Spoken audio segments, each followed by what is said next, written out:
We were up here a couple of years ago and it was snowing enough. We still get up there. You can see the edge of the paths over here. Oh So yeah? that's just been temporary corrections. Yeah, that's freaking crazy.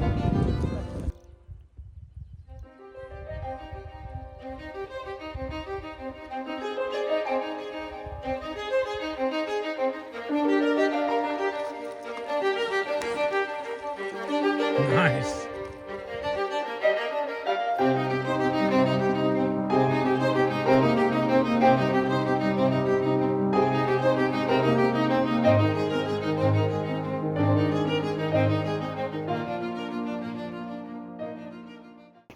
What's up, you guys? I am out here fishing a local river today, and I thought I'd take a minute and maybe give you guys a little rundown or like some tips, some pointers on how you can maybe catch more fish. I've been recently getting a lot more questions from locals. I know the sport's kind of picking up. There's more and more people getting involved. They want to come out and they want to find fish. So I'm going to just kind of walk up here on this river. I'm going to show you what I like to do, what works best for me. It may be different for some of you guys, but for the most part, this should help you catch more fish. Okay, so first off, when I walk up to a river, any stream, river, any body of water that I'm gonna fish, the first thing that I walk up and I want to look at is my water speed, and the second thing, my depth, right? So as I'm looking through this run here, it's the first thing I notice is it's a fairly slow run. You know, I'm looking at things floating down the river here, and it's moving pretty slow. Depth, I can see here, you know, I'm looking at somewhere in the range of 3, maybe 4 feet in some spots. And obviously, as you get closer to the bank, it's getting shallower. I can see a couple of fish laying in the shallower areas, maybe around 1.5 feet deep right now. The third thing I'm looking at is clarity. So water clarity is huge, especially in rivers or any areas that are closer to the public. Um, let's walk down here a little bit closer. Maybe you guys can see it a little better, but um, when you're fishing water that's close to town, it's typically heavily fished or overfished. So those fish are super picky. In this water right here, it's super clear. Um, you're going to want to be using a lot smaller flies. Otherwise, them fish are just not going to eat it. You know, they know the difference. They've been fished to their whole freaking life. They know if that's fake or not. All right, so to recap on what we've got going on, we've got, you know, I would call it mid-range depth. We got 3 to 4 feet roughly in this run. Super clear water, and slow flows, low flows. We're just coming out of a snowstorm the last few days. Storm's been pretty decent, so we've got a little bit of snow melting off the hills. That's going to here fairly soon if the weather continues to stay warm. It's going to create some turbidity in the water, right? It's going to be nasty and grimy and mucky, and it's going to be harder for the fish to see. That's not the case today. When that kind of thing happens, it's good to keep that in mind, right? Because now you can upsize your flies. The fish can't see it as good. You want to maybe go up a size or two, depending on where you're fishing. So anyways, recapping on what we've got here, we've got super clear, low, and slow. Those kind of conditions, I'm going to go small. I'm going to be right on the bottom. You don't want to be up in the water column right away. You want to get down on the bottom, bouncing it, and that's where the fish are going to be laying, especially on a super clear day. one thing to keep in mind is something that I feel like is relevant. I don't know 100% for sure. I'm not a fish, but I've been doing this 24 years. What I believe is if it were me sitting out here all day, this is my house, this is where I want to be, um, and that sun is bright and shining in my face, I don't want to be looking up at it. I want to be down on the bottom. I want to be looking down here, right? I don't want to be looking up at that bright ball of fire all day long. Um, so that's how I look at it. Now, when hatches are going on, obviously those fish are going to move up in the water column, and they're going to be chasing those bugs up, right? The bugs are coming off the bottom. They're working their way to the top. They're going to hatch and take flight finally. And those fish are keyed in on that, and they're going to take advantage of it. So right now, I've been here 20 minutes. I haven't seen a single rise. They're still laying on the bottom. They're still eating nymphs on the bottom. So we're going to go up here. We'll rig up. I'll show you how I like to rig, what works best for me. Okay, so here's what we've got going on. Any smaller streams, anything that I know, or at least I think I'm not going to catch anything over, 4 or 5 pounds. I don't have any reason to go any bigger than a 5 weight. That's what I'm running here. I've got a Hardy ultralight NSX and a Hardy reel on it, UDLA 4000. Just lightweight. I love this rod for these smaller streams and stuff. I picked this rod up in Oregon. Love it. The one thing I don't really like about it, don't care for much, are the guides. I prefer the loop style guides that are on Sage rod, especially in the winter time when these things freeze up. They're a lot more difficult to break the ice out of. But anyway, let's talk about tippet. So I used to run the tapered leaders. I stopped doing that years ago. I would end up cutting so much off of it, it just kind of defeated the purpose of spending the money on them. So what I do instead is, again, small rivers, small streams, whatever. I'm going to tie on to my loop with, I wouldn't go any bigger than 4X personally. So I go 4X about anywhere from 2.5, 3.5 feet to my next step down, and I will step it down 3 times. No matter where I'm fishing, what I'm doing, that's what I do. If you're thinking of the physics of it, when you cast this fly line and you want this, you want your leader to, turn over and lay your fly out on the water, what's going to help that is to go from a larger diameter tippet at your fly line to a smaller diameter over here. That's the whole purpose behind tapered leaders. So I do the same thing. I know it's not as efficient in transferring load, but it works really well for me. So I've got 4X up top, I've got 5X in the middle, and I will tie onto this with 6X for this particular river. If there were bigger fish, then, of course, upsize your tippet. So let's grab some tippet. Also, real quick, I'm not, by the way, sponsored by anybody. Like I said, I've been doing this 24 years. I've learned what works good for me and what doesn't. I've been looking for a really good chest rig or pack or some way to keep my stuff accessible, at the ready, and out of my way without being overloaded and working your shoulders more than you need to. So and that is actually pretty simple. I mean, you can carry 10 pounds in a pack all day, and at the end of the day your shoulders are hurting, your neck's hurting, whatever.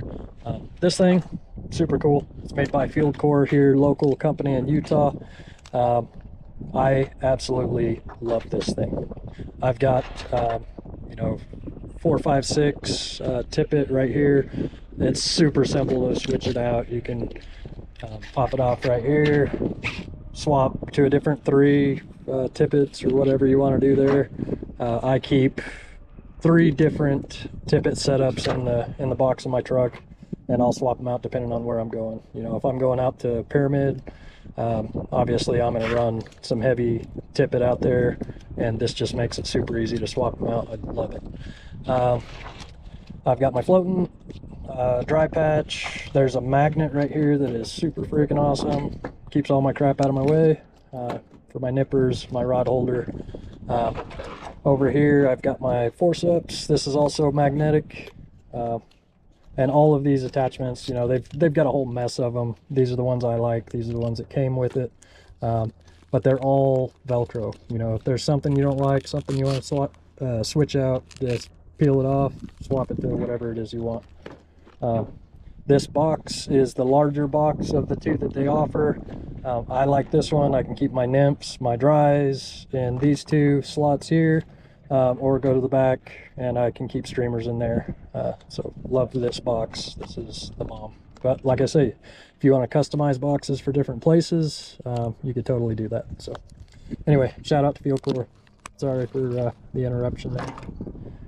I totally recommend this thing. Okay, so again, we're going to step down to 6X. And again, 3 feet roughly, should be plenty. So we'll go ahead and take this nipper off. Okay, now what I'm going to show you are the knots that I use. Okay, I know you guys will have your own thing, whatever. Maybe it's more effective, maybe not. It doesn't matter. This works, so I'll show you what I like. So I'm going to lay those lines over each other. Don't be worried about how much overlap you have. You're going to trim it off anyway. It's not that big a deal. Just however much you're going to trim off, you know, make sure you're not going to lose your length on your fly end of your leader, so, or your tippet. Okay, so I lay those two lines over each other. This end down here is where I'm going to tie the fly. I'm going to make a loop like this. I don't know if you can see that. Okay. I'm going to bring it back behind. Again, bringing the fly in, back behind. And I'm going to pull those two ends through. I'll do that twice. Just like that. Okay. Now, always wet your knots. There's plenty of studies on it that show you will break your lines a lot faster if you don't wet them before you cinch it. So always wet them. Okay, and as I am cinching this knot down, I want to make sure that the loops are pretty much the same before I pull it tight. And that looks pretty good. And you end up with this nice clean knot. Okay, nice and clean. Now you got two tag ends. Go ahead and take your nippers, cut them off clean, both of them.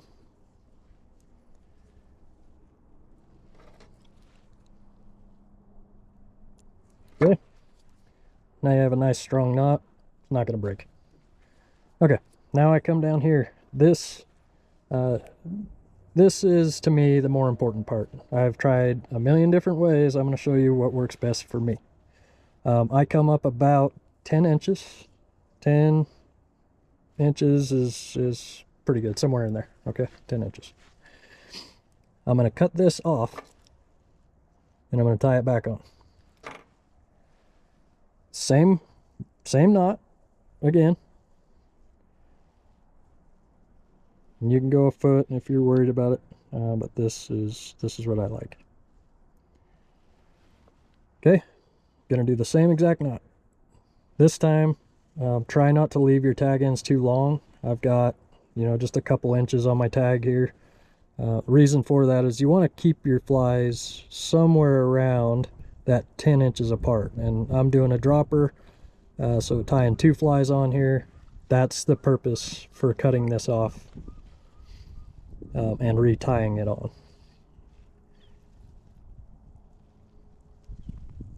Okay, so now that I've got that, what I want to do is, again, make sure my tags aren't too long and make sure my loops are about the same size.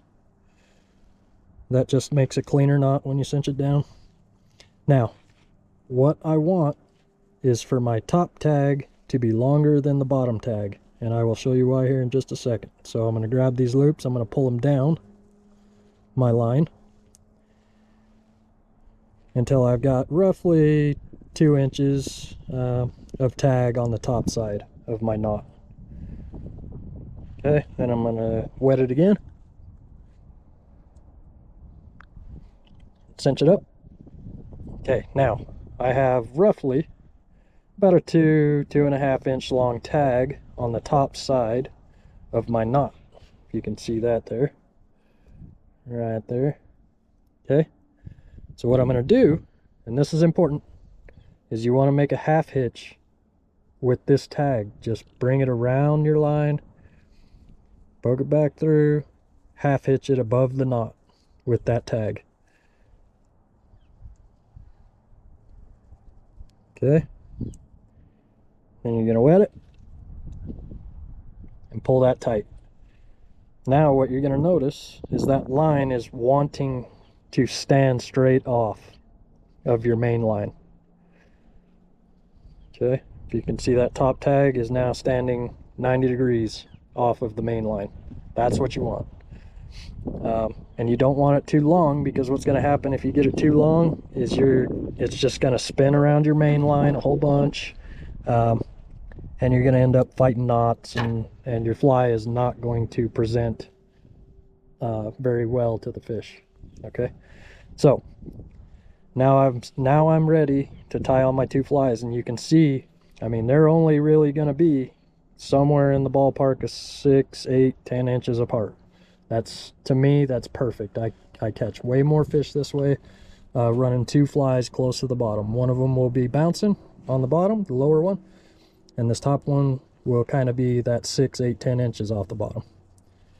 So as far as fly selection, we talked about current conditions. We know we want to go small. We got clear weather, clear water.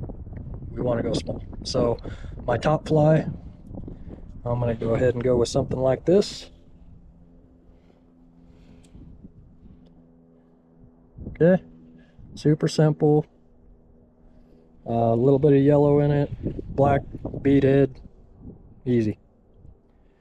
So this fly, I do not want this fly to be any more than 2 inches off of my main line.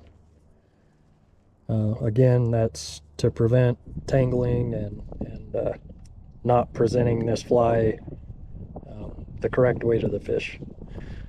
Okay, I just go ahead and twist that around there. Now, again, you're going to wet your line. Oh, fighting with me with the wind. Okay. And go ahead and pull that tight. Okay, so we got our first fly tied on here. You can see that, and you see how nice it stands off. Obviously it's going to sag some, right? But it stands off nice. The other important thing that half hitch is going to do for you above your knot here is when a fish comes up and it snags this, you're no longer going to be pulling your knot apart. Now you're going to be pulling on your main line. You've got tension here, you got a fish pulling tension here, it's going to be pulling on this main line. That's important. I've had too many times before I use this half hitch above it where a fish would hit this and it would essentially just pull this knot apart. So good tip for you there. All right, now we're going to move on to the lower fly. When you tie this lower fly on, you're looking for more weight out of that lower fly. You want to keep that thing sinking ahead of the other one. That'll keep you from tangling as well. So for my bottom fly, I'm gonna go with something like this here. It's a little bit bigger size wise. I'm looking at, you know, a size 22 here, and I'm looking at maybe a size, I don't know, 18 on this guy. That's fine. It's going to be close to the bottom, bouncing off the bottom. Color, you know, it's all preference, you know. I go with green and black this time of year. I know I've got, I know we've got midges, and I know we've got BWOs all winter long here in Utah. So green and black is a good go-to for me. So same thing. I'm just going to tie it on like so. Wet it. Cinch it. Cut your tags off always, especially when you're fishing picky fish or overfished areas. Keep them nice and clean. That's what they like. Okay, so this is what I'm going to be running. Something similar to this. And my distance between my flies will never change. That has been my go-to for years, and I catch more fish this way. I have tried moving them up and down, changing it around. This right here is the most effective way for me that I catch fish. Okay, now we talked earlier, we know the depth is somewhere around 3 to 4 feet. So on my indicator, right now I'm set a little deep, probably around 4 feet. I want to drop this down and start somewhere around 3.5 feet. That's where I'm going to start. If I'm not bumping the bottom, I'm going to move it down until I am. If I'm snagging too much, I will move it back up. No big deal. But you want to make sure and get down to those fish without showing them your flies too soon, in my opinion. Okay, so now we're still a little deep. We're gonna go something like that. Okay, now I'm running somewhere around that 3 foot mark, 3.5 feet. That should get me right to the bottom in this area pretty good. So that's it. Now we're rigged up, we're ready to rip. So I will see you guys down on the water. All right. So again, you know, be reading the water when you're walking down. Try not to move too fast coming down. You don't want to spook any fish that might be laying up against the bank here. But what you're also looking for is structure.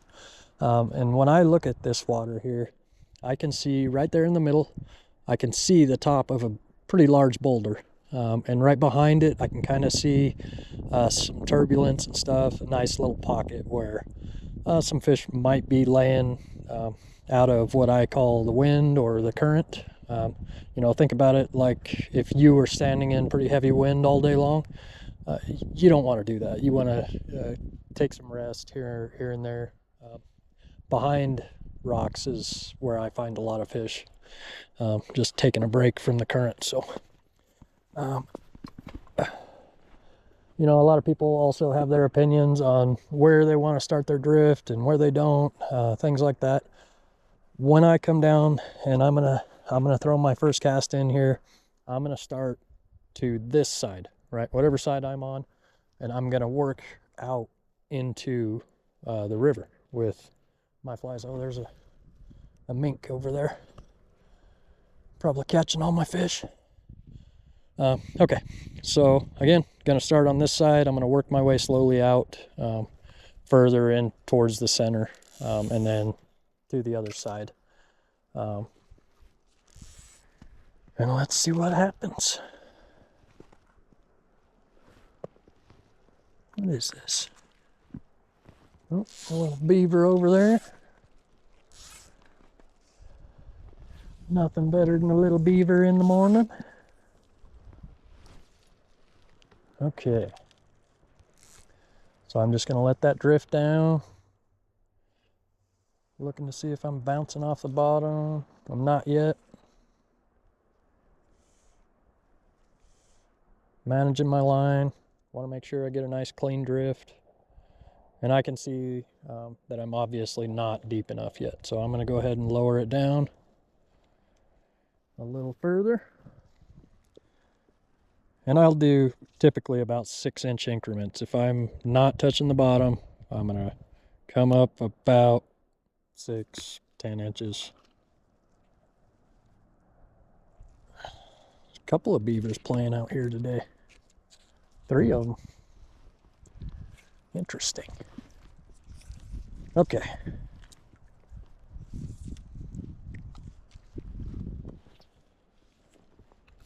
It's a little too close. Not deep enough. Just fix it. Okay. Now we're watching to see if I'm bumping the bottom. Oh, there's a fish right there. Oh. Okay. Well, that's a good sign. Looks like I got a little tangle. Nope. Still doing good. Okay, we're going to put it right back in the same spot. See if we can get them this time.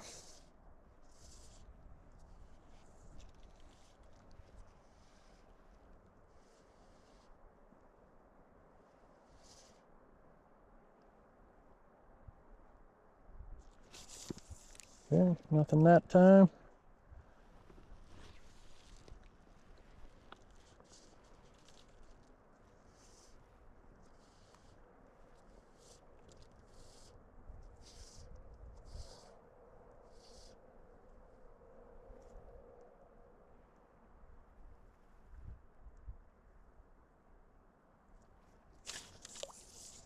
All right, so again, I'm going to drift it through about this same line a few times.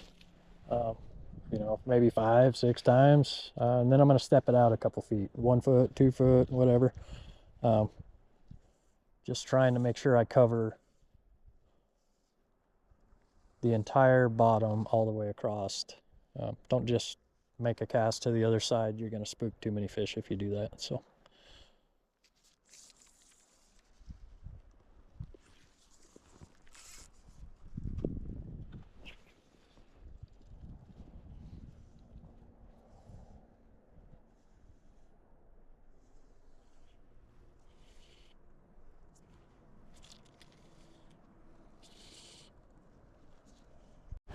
Now we're talking. Okay, so this one was caught on the swing.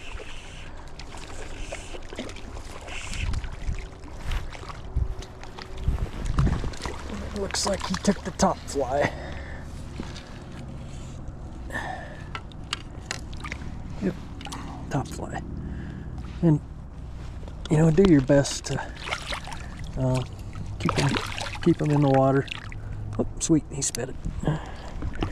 Okay, advantage of barbless hooks. Okay.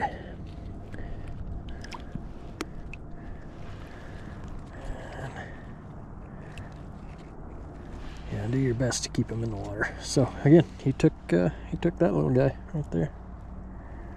Perfect. Okay, nice little brown.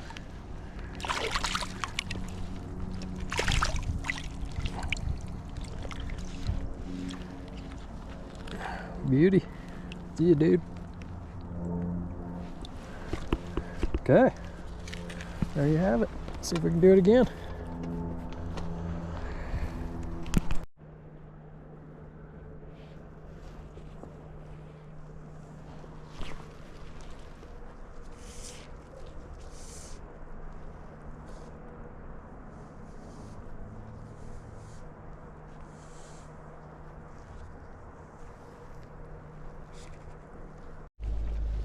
Oh, don't come off.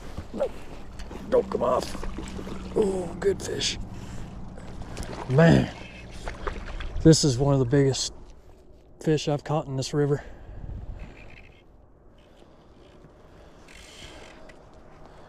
Whew. Come on, big dog. And here's the disadvantage to 6X. Come on, big dog. Get on over here. Come on. Oh, yeah. All right, well, maybe not as big as he felt. He's just a tough guy. Okay.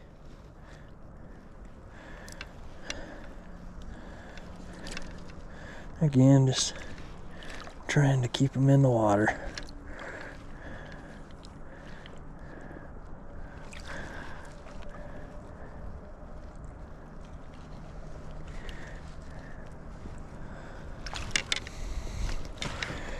Okay. Let's see if we can. They are barbless, but he's got this one pretty good. Man.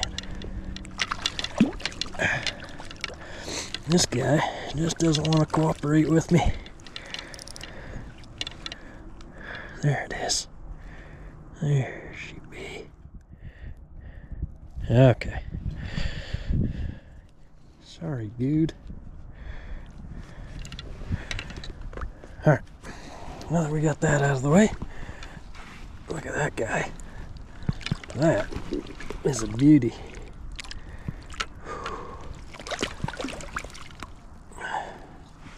Nice brown. Okay, we'll let him hang out for a second.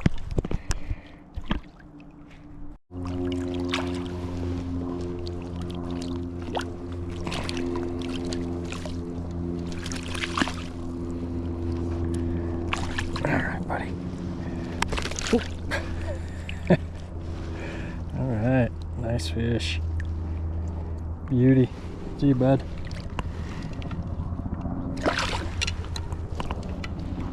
Okay, that was cool.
Feisty today.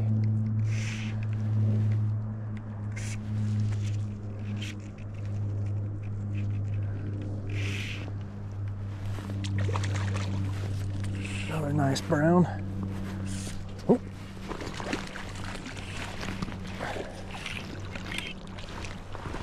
Come on over here, bud. Death roll. That is not good on that tippet. Come on, buddy. Get over here. Come on. Got him. Okay. All right. Sweet. They are loving that fly. Same fly all day. Top fly.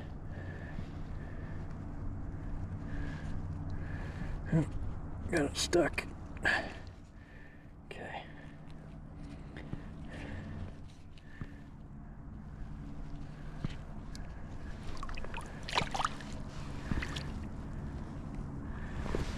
Sweet. We got some cool colors on him. Okay, again, I want to inspect that tippet. And it's still looking good. That knot's holding good. That's what we like. Okay, let's check him out. Ooh, another beauty. Love them. Okay, see you, bud. Thanks. Okay, so every one of the fish I have caught so far has been on this little size 22 Perdigon. So, that being said, if you're in a situation like this, it is probably worth going ahead and swapping your bottom fly out. You know, if you find something they want, sure, you could run two different things, but if you want to catch more fish, good idea to just go ahead and throw another one on. Same thing. I'll go a little bit bigger on it. I will go a size 20. Same colors. The only thing is the head on this one is going to be a silver bead instead of black.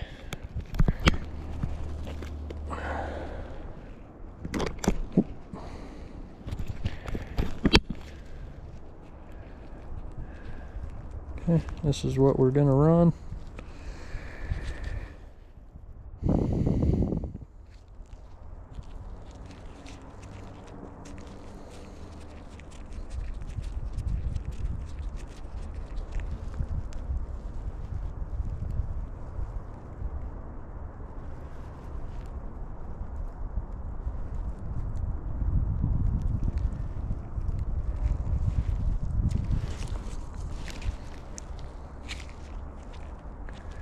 Alright, trim those tag ends,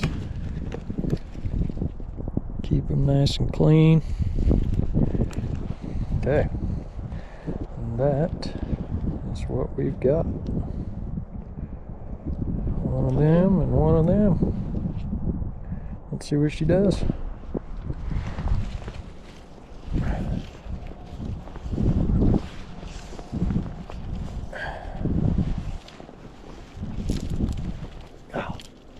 Caught a stick while I was messing around. Oh.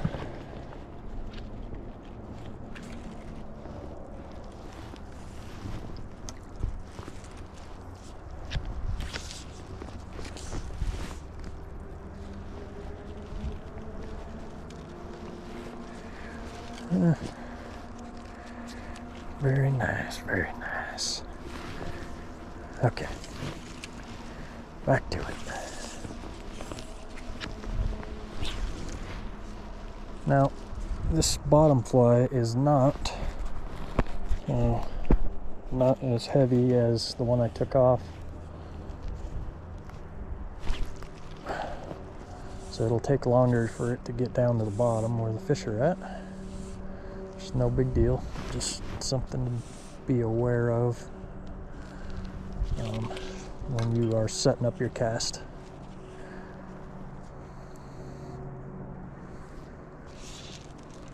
Oh, there was one. Dang it.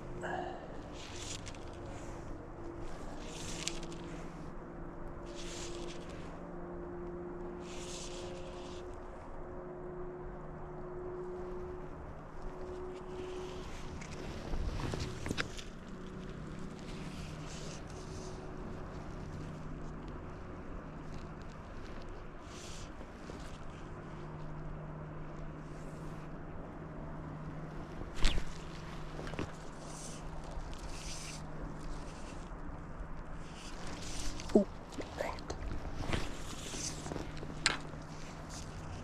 Got another one. All right. Looks like another, oh, yep, nice little brown. Come on back, baby.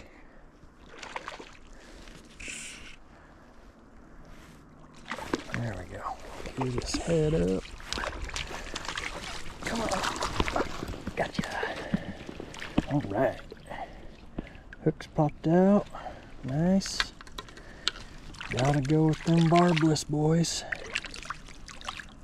and girls. Alright. Just like that. Okay. Come here, little fella. There you go. Beauty. See ya. Thanks.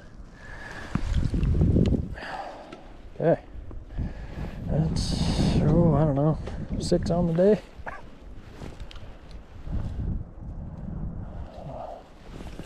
And that, my friends, is the importance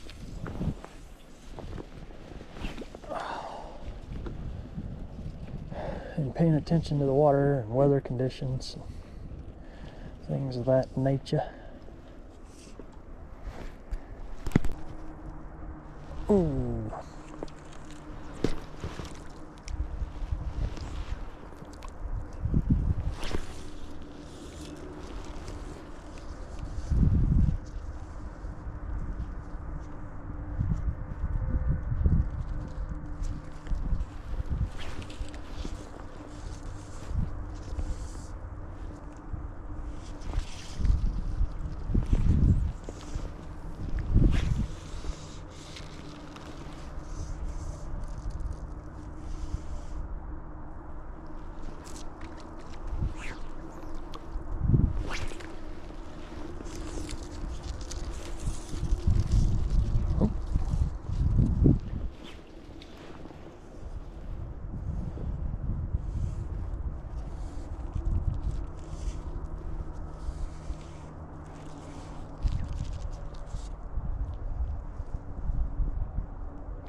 Ooh.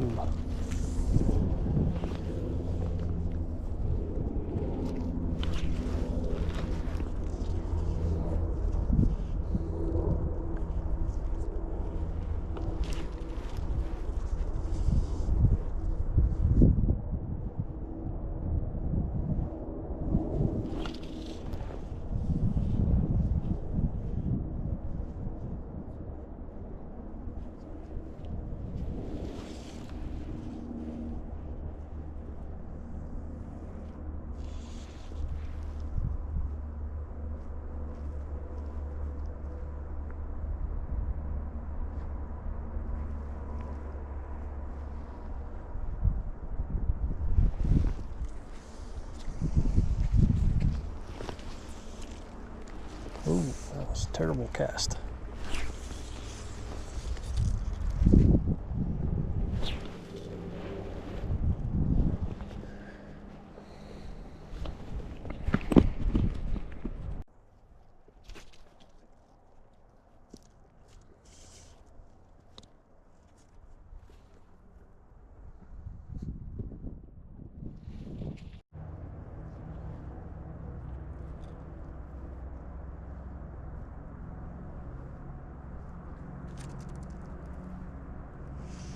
There is a pretty substantial rainbow over there. Oh, my flies just got hung up. Okay. So,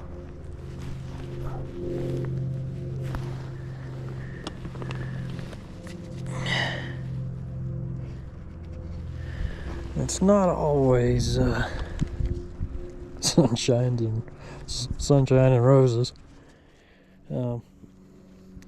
Tangles are going to happen. Just be patient, work at them. Don't go pulling and yanking and whatever on it. You're in no rush. You're out here to relax. Take your time and just untangle.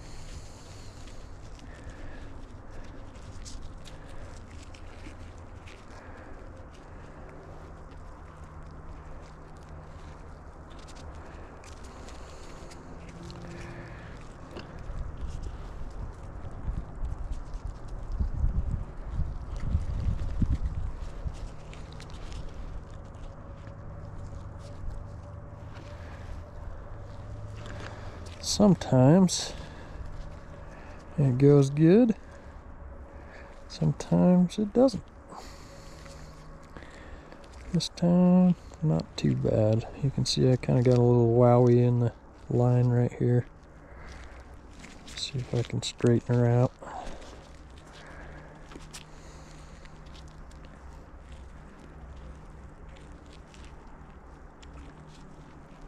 So there is a nice fish rising right there. And I am gonna see if I can get him.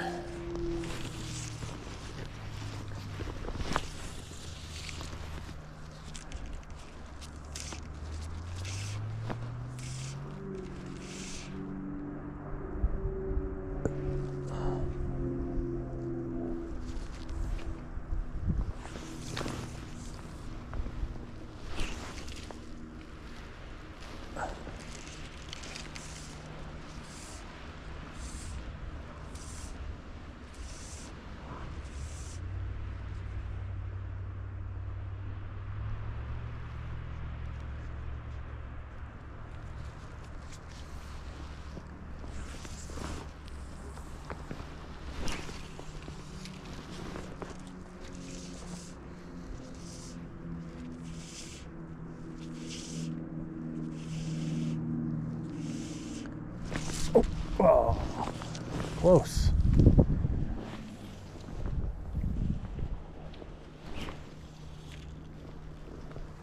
You'll notice I'm not using a traditional casting method here. The reason being is I have some faster water in front of me and slower water about halfway across the river.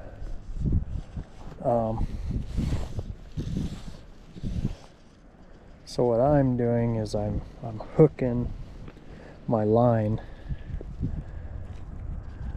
Need to lower this back down here. I am hooking my line so that I end up with more fly line above my indicator than I have below it. That allows me to drift through that section without having to mend my line at all.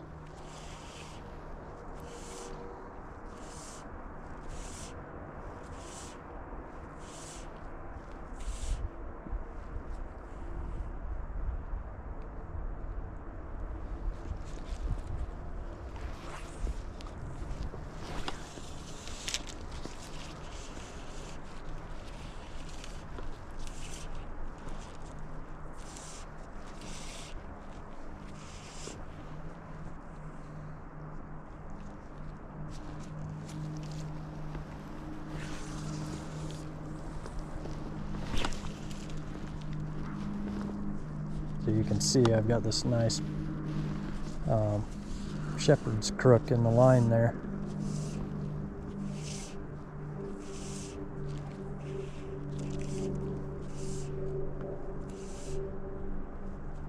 Oh, got him. Oh, he come off. Ooh, big rainbow right there. Holy smokes.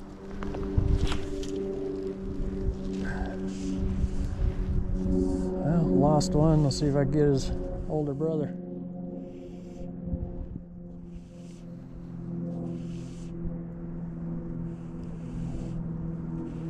No such luck.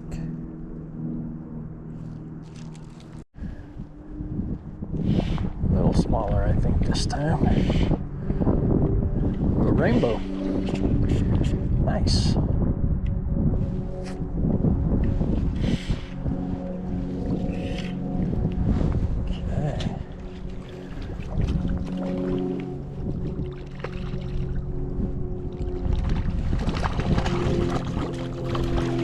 That little guy.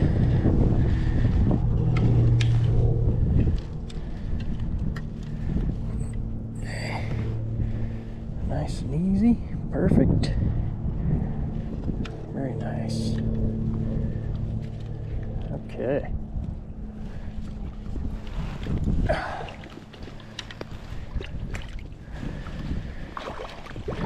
Let's see if we can get him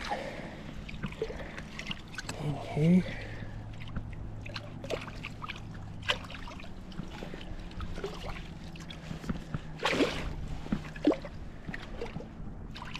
Oh yeah, nice thick little rainbow. Oh, sorry dude. Okay, right there. Beauty. Thanks dude. See ya.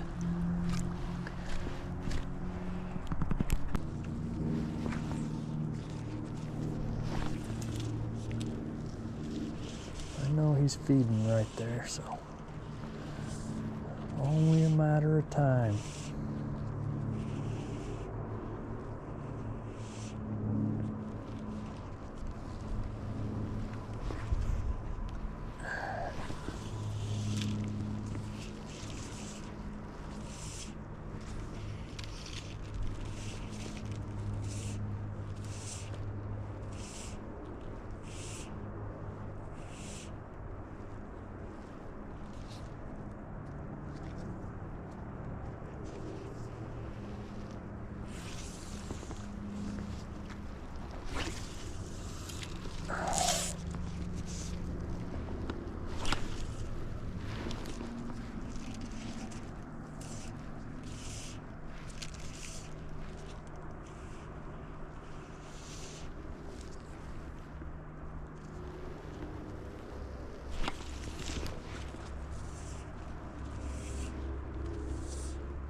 This will be interesting. Switched it up just a bit. Boy, he's got some shoulders. Good fish. Good fish.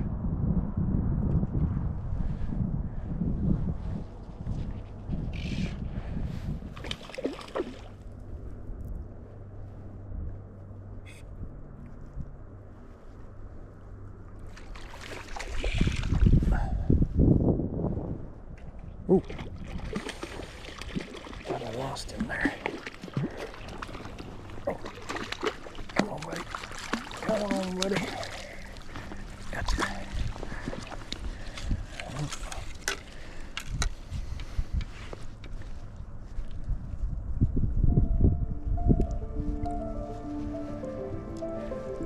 Okay. Same fly. All right. Nice brown. Somebody.